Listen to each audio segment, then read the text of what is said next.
Yakhe Kwinana, a former member of the SAA board and a chartered accountant, was fined 6.1 million rand after a disciplinary hearing. She's also been disqualified as a member of the SA Institute of Chartered Accountants. The firm found Quinana guilty of 13 of the 14 charges brought against her. To discuss this further, I'm joined by the organization's CEO, Freeman Nomvalo. Thank you so much for your time, Freeman. We do appreciate it. Many remember Ms. Quinana's evidence before the state capture inquiry. I also just want to highlight the fact that we have reached out to Ms. Quinana for a response, and she has not responded as yet. But Freeman, maybe just tell us how your organization came to this decision to fine Ms. Quinana. Thanks, Heidi, and good day to your viewers. You are correct that she was charged. There were 14 charges leveled against her, and the details of the charges are obviously on the website. One of the charges was withdrawn. So all in all the charges that were adjudicated, she was found guilty of. And these charges effectively are about violating the Code of Professional Conduct in various ways. During the time when she was a board member and the chair of the audit committee at the South African Airways. And the disciplinary committee evaluated all of those charges, took all of the evidence into account, and came to the conclusion that she's guilty on all counts. Are you able to tell us why charge number 14 was dropped? I don't have the details of that charge that was dropped with me, but my understanding is that as we investigate, we obviously check which of those allegations are substantiated by evidence. And I believe that on that charge that was dropped, there wasn't sufficient evidence to proceed. You don't just proceed on all the charges just because you have them. There has to be substance that backs the charges. Certainly. Did you engage at all with Ms. Quinana ahead of this decision by your organization? She was invited to the disciplinary process. Like all the other people, we announced this issue publicly, and we invited her, and she did come in the first few sittings and thereafter withdrew participation. But she was involved in the disciplinary process, and she was informed appropriately. That's interesting that she withdrew. Did she indicate why she withdrew? I'm just trying to ascertain, her version of events and whether or not she was opposing these 14 charges leveled against her.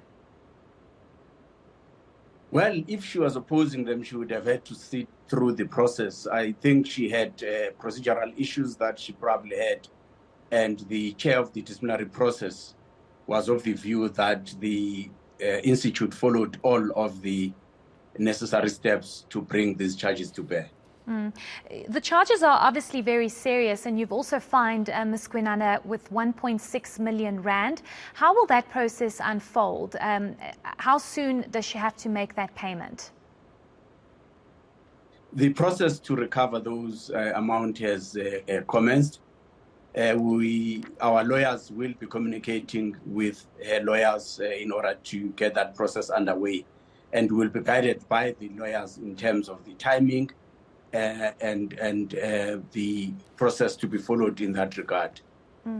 Mr. Nomvalo, maybe just tell us why you fined her the 6.1 million rand.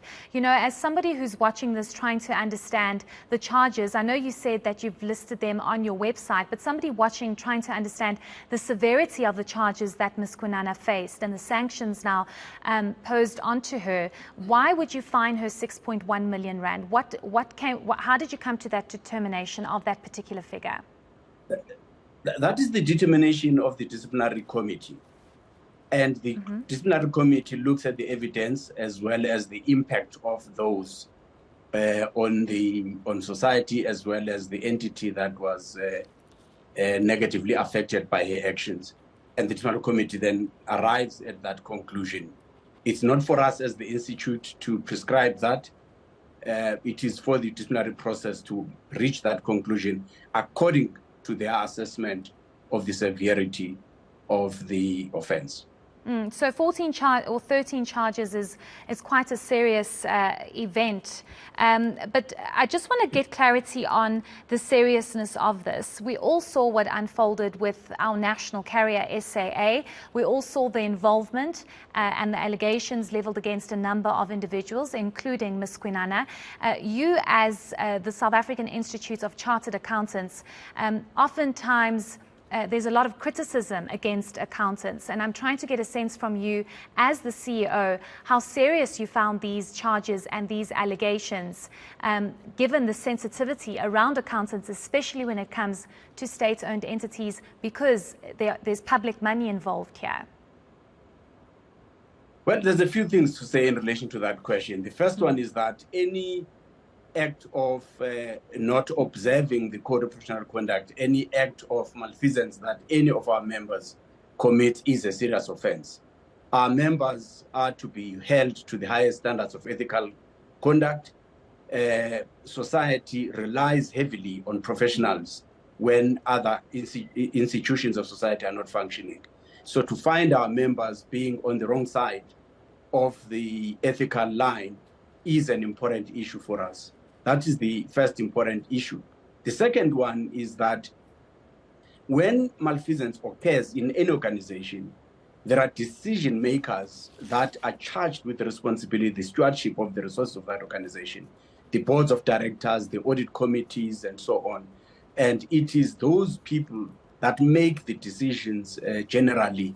So it is often expected that our members are held to the highest standard, but sometimes the responsibility attached to our members is often disproportionate to the level of responsibility they have in the organizations. Where they are at fault, we hold them accountable as the institute without fail.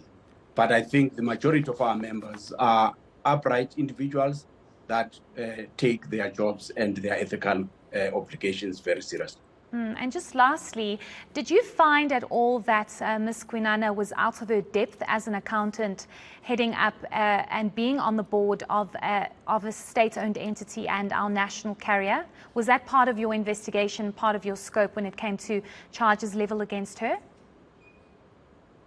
Our investigation is about establishing if a person has upheld the code of professional conduct, a person has conducted himself to the highest standard of expected of a member of our institute. We have got no doubt that every person that qualifies as our member has got the competence. But it's not just the competence only that comes to bear. There are issues of interest, there are issues of greed that come into play, and therefore to just reduce the issue as purely as a competence issue may miss the mark. So I'm going to ask the question again. Did you find that Ms. Quinana was not competent and there were issues of greed involved in her position as a board member of SAA? We found that her conduct was not becoming of a member of our profession, and her conduct did not rise to the level of ethical standard that we would expect of our member. Okay, thank you so much. Just lastly, is Ms. Quinana able to appeal this decision, or is it final?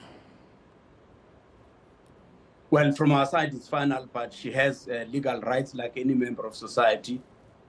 She can appeal the decision in the higher authority, probably the courts, and that is well within her right. Okay, thank you so much for that update. We do appreciate it. That was Freeman Nomvalo, who is the CEO of the South African Institute of Chartered Accountants.